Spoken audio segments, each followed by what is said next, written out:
Salam, mən siyasi bloger Elnur Aliyev. Video çəkməkdə məqsədim budur. Vətən Mühafizə Xidmətinin rəisi Etibar Qasımovdur və onun Mühafizənin baş şöbəsi rəis təyin etdiyi Zülfikar Məmmədovdur.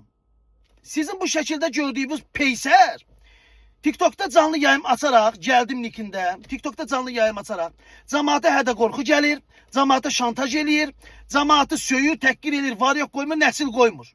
Və Azərbaycan Respublikası Prezidenti İlham Əliyev söydürməyə çalışır. Bu qəhbə barəsində tədbir görməsəz var ha. Deyir ki, mən deyir dövlət təşkilatı əməkdaşıyam, özün də deyir kapitanam, səni rütbəmə vurum mən. Vurum sənin liçli mən ulduzuvu. Ay peysər, ay Etibar, ay boynu yoğun. Sən bu vətən xidmətini açmısan deyənə, cəmaatı gəlib şantaj edib təhqir eləsinlər. Ay boynu yoğun peysər. Mən sənin mühafizə xidmətinin qaynar xətti ilə də danışmışam. Səs kayıtları da var məndə. İnan ki, hələ bıraxmıram onları mən sosial şəbəkəyə.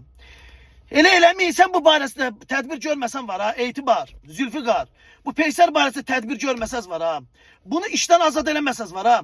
Götünüzə putulka sokacağım. Bax, götünüzə putulka sokacağım. Bütün gün canlı yayımda sizin ağzınıza verəcəm mən. Ay qardaş, belə olmaz Canlı yayım açır, cəmaatı var yoxun anası bacısı söyür, cəmaatı şantaj eləyirlər. Bu sizə hələ ki bir videomdur. Bu video 100 video da ola bilər. Sizdən asılı olan bir şey də bildiniz nə demək istədim. Tədbir görün. Bu peysər barəsində tədbir görün. Cəmaatı şantaj eləyir. Özə xidməti formada.